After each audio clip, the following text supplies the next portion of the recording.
Okay so hello बच्चों, this is Abhishek sir from Modi commerce academy and अब हम probability के वापस से जो हमारा सेशन चल रहा था प्रोबेबिलिटी का एक्सरसाइज 1.1 तक हमने खत्म किया था, है ना। एक्सरसाइज 1.1 तक हमने क्लियर कर लिया था कि क्या है प्रोबेबिलिटी। मैंने गैप दिया ताकि आप एक्सरसाइज 1.1 तक की चीजों को बार बार रिवीजन करो, ठीक है। उसका रिवीजन करके हो गया क्योंकि थोड़ा सा कॉन्सेप्ट अभी चेंज होगा, है ना, इसलिए मैंने आपको वक्त दिया और मैं आशा कर रहा हूं कि आपकी तैयारी बहुत अच्छी चल रही होगी, है ना। अब नहीं करोगे तो कब बोर्ड का एग्जाम में 1 महीना पहले करोगे क्या, तो कुछ कवर ही नहीं कर पाओगे, है ना। एकदम सेशन वीडियो के साथ चलते रहिए, मैं ये नहीं बोल रहा हूं बहुत ज्यादा पढ़िए, है ना। आप बस वीडियो को पकड़ के रखिए कि जो जो वीडियोस मिल रहे हैं उसको उस दिन खत्म कर लीजिए, ठीक है। आपके पास होने की गारंटी मेरी, बहुत अच्छे मार्क्स से आप पास होंगे, ठीक है। चलिए अभी देखेंगे कि प्रोबेबिलिटी का जो आगे के सेशंस है वो कैसा रहेगा, ठीक है। देखिए जब भी प्रोबेबिलिटी, अभी तक क्या पढ़ रहे थे कि भाई एक क्वेश्चन लेता हूं मैं कि 2 बैलेंस्ड डाइस इज टॉस्ड, ठीक है।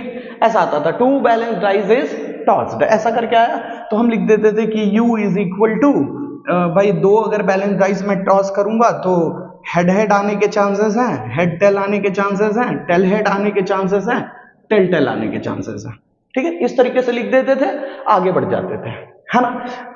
फिर क्या आता था 2 बैलेंस डाइस इज टॉस्ड, फिर ऐसा बोलता था कि event A shows 1 head and 1 tail, ठीक है। तो हम ऐसा लिख देते थे कि भाई ए के अंदर क्या आएगा, एक हेड एक टेल वाला, मतलब ये और ये, हेड टेल टेल हेड, ठीक है। कुछ इस तरीके से हमारे क्वेश्चंस पूछे जाते थे। लेकिन अब क्या ऐसा नया आएगा क्वेश्चन में, अब आपको हर क्वेश्चन में ऐसा लिख के देगा find the probability. Her question में क्या लिख के देगा आपको, फाइंड द प्रोबेबिलिटी। तो जब हमको प्रोबेबिलिटी फाइंड करने बोलेगा तब क्या हमको डिफरेंट करना है, ध्यान देंगे यहां पे। जब भी हमको प्रोबेबिलिटी फाइंड करने बोलेगा तो उसको हम कौन से फॉर्मेट में आंसर करेंगे, m/n। कौन से फॉर्मेट में करेंगे, m/n। सर n क्या है, तो n यही जो आपका u रहता था ना, मतलब टोटल जो आउटकम्स रहते थे उसको हम क्या बोलते हैं, n। ध्यान में रखिएगा u ही हमारा क्या बन जाता है, n। जैसे ये क्वेश्चन के अकॉर्डिंग अगर मैं देखूं, ऐसा लिखा होता 2 balance dice is tossed, find the probability of getting 1 head and 1 tail, ऐसा बोला होता है ना। Find the probability of getting 1 head and 1 tail. Okay, तो मैं ऐसे करता कि भाई n हमारा कितना हो गया, 1 2 3 4, टोटल पॉसिबिलिटी कितने होंगे, 4, है ना। अब बारी आती, इसमें हमको दूसरा वैल्यू क्या चाहिए रहता है, m। n तो समझ में आना कैसे आया। अब आते हैं m पे कि m क्या होता है सर, तो m का मतलब होता है फेवरेबल आउटकम्स। मतलब तुमसे क्वेश्चन क्या पूछा कि किसका प्रोबेबिलिटी निकालने बोला, क्या बोला था, एक हेड और एक टेल आने का प्रोबेबिलिटी बताओ। अच्छा, एक हेड एक टेल आने का प्रोबेबिलिटी क्या था, 1 2, m कितना हो गया हमारा, 2। तो आंसर क्या हो जाएगा हमारा, probability of a is equal to m/n is equal to 2/4, that is 1/2। कुछ इस तरीके से अब कॉन्सेप्ट में चेंजेस आएंगे, ठीक है। चलिए इसका स्क्रीनशॉट ले लीजिए कि क्या फॉर्मूला रहने वाला है, फिर मैं बढ़ता हूं कुछ कॉन्सेप्ट की तरफ जो आपको पता होना चाहिए। स्क्रीनशॉट ले लीजिए इसका। ओके सो बच्चों, ये सारी चीजों का नोट्स बना लीजिए, इसका बहुत ज्यादा इंपॉर्टेंस अभी आने वाला है। जितने भी क्वेश्चंस करेंगे उसमें आपको ये सारी चीजों की जरूरत पड़ेगी, ठीक है। थियरी के लिए भी बहुत इंपॉर्टेंट है, देख लीजिए। पहला तो ये जो हमारा प्रोबेबिलिटी फाइंड करने का फॉर्मूला रहेगा m/n, ठीक है।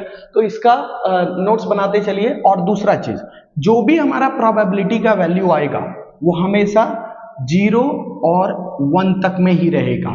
ध्यान में रखिएगा, प्रोबेबिलिटी का वैल्यू कहां से कहां तक आएगा, 0 से लेकर 1 तक, ठीक है। ओके, आगे बढ़ते हैं। P of A union B, अगर मुझे प्रोबेबिलिटी बोला A यूनियन B का, अभी तक आप क्या निकालते थे, सिर्फ A यूनियन B निकालते थे, है ना। अब हमको क्या निकालना रहेगा, probability of A union B, है ना। तो probability of A union B का क्या फॉर्मूला बनेगा, P of A plus P of B, और उसमें से हम माइनस कर देंगे उसके जो कॉमन पार्ट्स होंगे, ठीक है, तो probability of A union B is equal to P of A plus P of B minus P of A intersection B. चलिए, ये तीनों तो कॉन्सेप्ट क्लियर हो गए होंगे। अब यहां आइए, आपका जो ये है लॉजिकल प्रोबेबिलिटी के क्या होते हैं, कैसे हम अरेंज करते हैं, उसके बारे में इसमें डिस्कस किया गया है। देखिए, वैल्यू जो होता है 0 सबसे छोटा वैल्यू होता है, देन उसके बाद आता है probability of A intersection B, then उससे बड़ा होता है पी ऑफ ए, देन इससे बड़ा होता है P of A union B, then इससे बड़ा होता है P of A plus P of B, then इससे बड़ा होता है 1। मतलब 0 से 1 तक का जो वैल्यू, प्रोबेबिलिटी का सबसे छोटा वैल्यू 0, सबसे बड़ा वैल्यू 1 है ना, और उसके बीच में ये सारी चीजें। ये अरेंजमेंट को थोड़ा लिख के कहीं पे अच्छे से याद कर लीजिएगा। टोटल प्रोबेबिलिटी हमेशा कितना होता है, टोटल प्रोबेबिलिटी हमेशा कितना होगा 1। अगर हम नंबर के फॉर्म में देखेंगे तो हमेशा हमारा टोटल प्रोबेबिलिटी का वैल्यू कितना रहेगा 1, ध्यान में रखिएगा।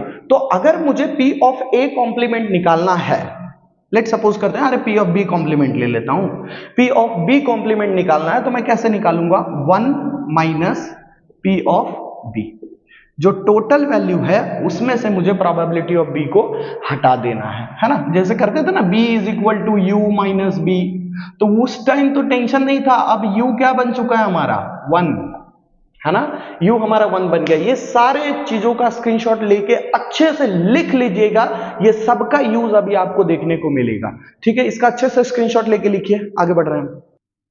ओके, सो बच्चों, हमको एक क्वेश्चन दिया है, इलस्ट्रेशन नंबर 11 से हम कंटिन्यू कर रहे हैं। यहां क्वेश्चन गिवन है, if 2 balanced coin are tossed then find the probability of getting 1 head and 1 tail, and दूसरा है गेटिंग एटलीस्ट 1 हेड, है ना। तो ये तो बात की बात, पहले हमको किसकी जरूरत पड़ेगी, अगर मुझे प्रोबेबिलिटी फाइंड करने बोल रहा है तो हमको पहले n की वैल्यू चाहिए, है ना, मतलब टोटल पॉसिबिलिटीज कितने हैं। तो टोटल पॉसिबिलिटी देखिए, if 2 balance coins are tossed, अगर मैं 2 बैलेंस कॉइन को टॉस करूं तो उसका u क्या क्या बनेगा भाई, तो head head, head tail, tail head, tail tail. कितनी पॉसिबिलिटीज बन रही है टोटल, 1 2 3 4, मैं लिख लूंगा n इज इक्वल टू 4, क्योंकि मुझे किसी की भी प्रोबेबिलिटी फाइंड करनी है तो पहले मेरे को टोटल आउटकम्स पता होना चाहिए कितने हैं, है ना।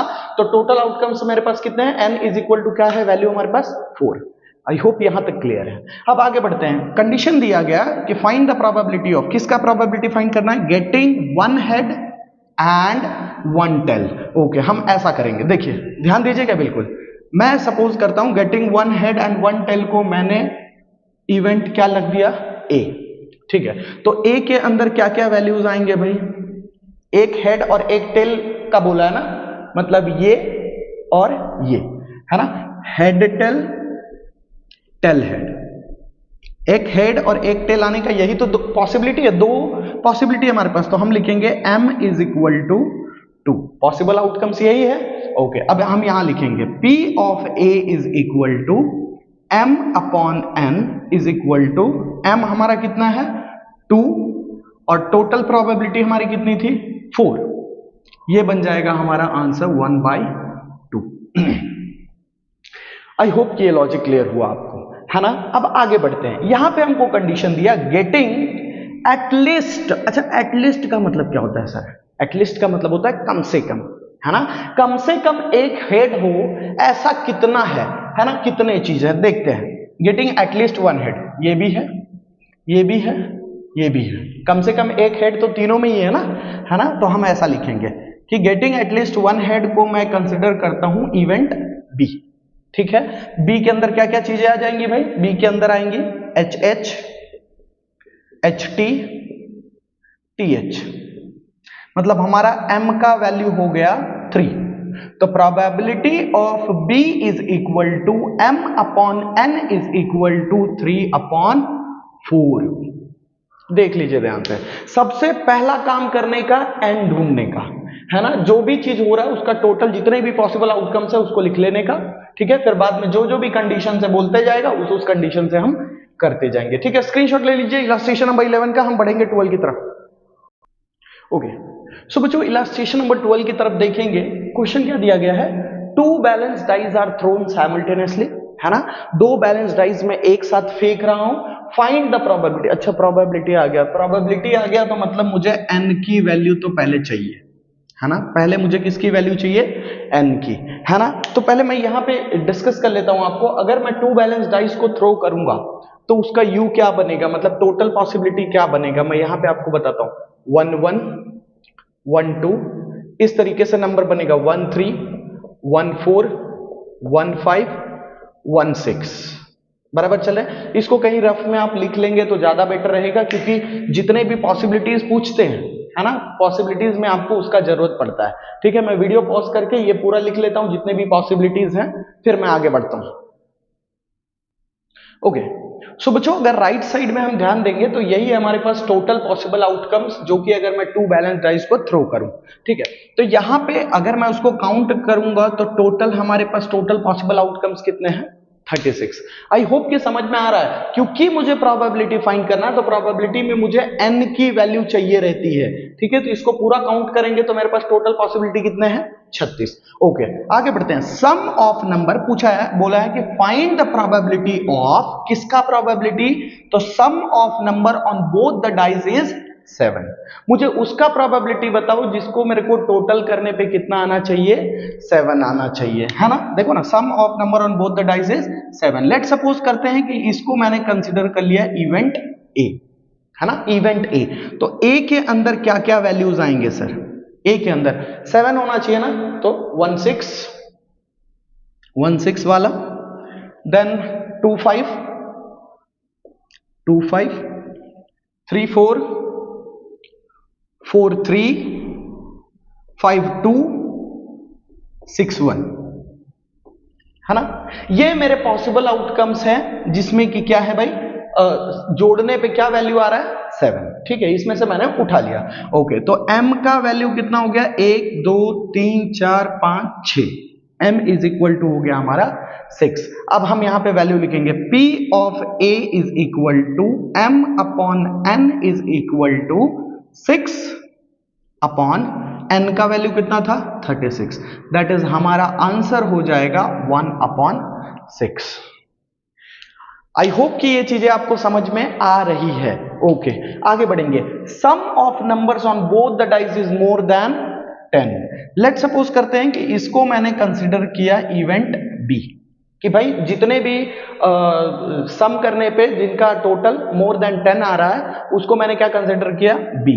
अब जाएंगे टोटल में से ढूंढेंगे कि कौन सा ऐसा नंबर है जिसको टोटल करने पे 10 से ज्यादा आ रहा है। देखिए क्या लिखा है, मोर देन 10। ओके, मोर देन 10। अगर मैं यहां ढूंढूं 6 + 4, नहीं इसमें तो नहीं आएगा।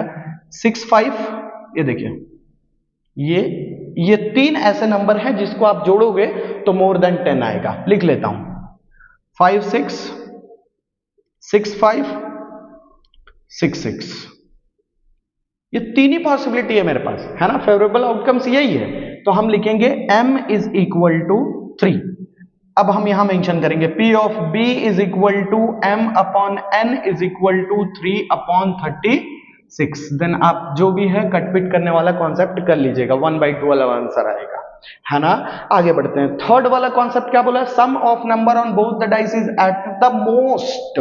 ध्यान से समझिएगा, क्या वर्ड दिया है, एट द मोस्ट, और यहां पे लिख दिया है 4। एट द मोस्ट 4 का मतलब क्या सर, ज्यादा से ज्यादा कितना वैल्यू होना चाहिए, 4। ज्यादा से ज्यादा कितना होना चाहिए, 4। एट द मोस्ट 4, ज्यादा से ज्यादा कितना, 4। ओके, ज्यादा से ज्यादा 4 मतलब 1 भी हो सकता है, 2 भी हो सकता है, 3 भी हो सकता है, लेकिन 4 से ज्यादा नहीं होना चाहिए। क्या क्या हो सकते हैं सर, देखिए 1 1 1 2 1 3, ठीक है, 2 1 3 1 भी आ जाएगा इसमें, है ना, 2 2, देखिए ये सारे वैल्यूज आएंगे। आप देख लीजिएगा वहां पे, आप जब करेंगे तो समझ में आएगा। लेट सपोज करते हैं कि इस इवेंट को मैंने क्या कंसीडर किया, सी। तो सी के अंदर क्या क्या वैल्यू आएंगे, सी के अंदर वैल्यू आएंगे 1 1 1 2 1 3 2 1 2 2 3 1। m क्या बन जाएगा इसका, 1 2 3 4 5 6, m बन जाएगा 6। तो probability of C is equal to m upon n is equal to 6 upon 36। ये बन जाएगा हमारा आंसर। ये था हमारा इलस्ट्रेशन नंबर 12, जो कि मैं आशा कर रहा हूं कि आपको ये पूरा कॉन्सेप्ट समझ में आया होगा। इलस्ट्रेशन 11 भी 12 भी है ना। और इलस्ट्रेशन नंबर 12 में अभी तक मैंने 3 ही क्वेश्चन करा ना, 3 और बचा है, टोटल 6 क्वेश्चन है ना। इलस्ट्रेशन नंबर 12 में जो है ना, इसके अंदर 6 टाइप के प्रोबेबिलिटी पूछा है। ठीक है, इसका स्क्रीनशॉट ले लीजिए। अगला क्वेश्चन मैं मार्क करता हूं। देखिए, इलस्ट्रेशन नंबर 12 में हमने 3 कंडीशन तक तो कर लिया है ना। चौथा कंडीशन क्या बोला था? Find the probability of both the dice shows the same number. Late suppose करते हैं इसको मैंने कंसिडर किया डी, है ना। इस इवेंट का नाम हमने क्या दे दिया? डी।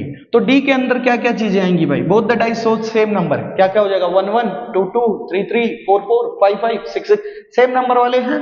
ओके, 1 1 1 2 1 3 1 4 1 5 1 6, मतलब हमारा m यहां क्या बन जाएगा? 6। अब हम लिखेंगे P of D is equal to m upon n is equal to 6 upon 36। ये बन जाएगा हमारा आंसर। आगे बढ़ते हैं। Sum of numbers on both the dice is 1। इसको मैं कंसिडर करता हूं E। इस इवेंट का मैंने नाम क्या रख दिया? E। तो E के अंदर क्या क्या आएंगे सर? E के अंदर आएंगे, क्या बोला? दोनों डाइस के नंबर्स को जोड़ने पे 1 आना चाहिए। ऐसा कोई नंबर हो ही नहीं सकता जिसको जोड़ोगे तो 1 आएगा, है ना। तो ये हमारा हो गया नल, है ना। तो m हमारा इसका क्या हो गया? 0। लिखेंगे P of E is equal to m upon n is equal to 0 upon 36। That is answer will be 0। Logic समझ में आ रहा होगा। Sum of number on both the dice is 12 और लेस। बड़ा मजेदार क्वेश्चन। इसको मैं कंसिडर कर लेता हूं f।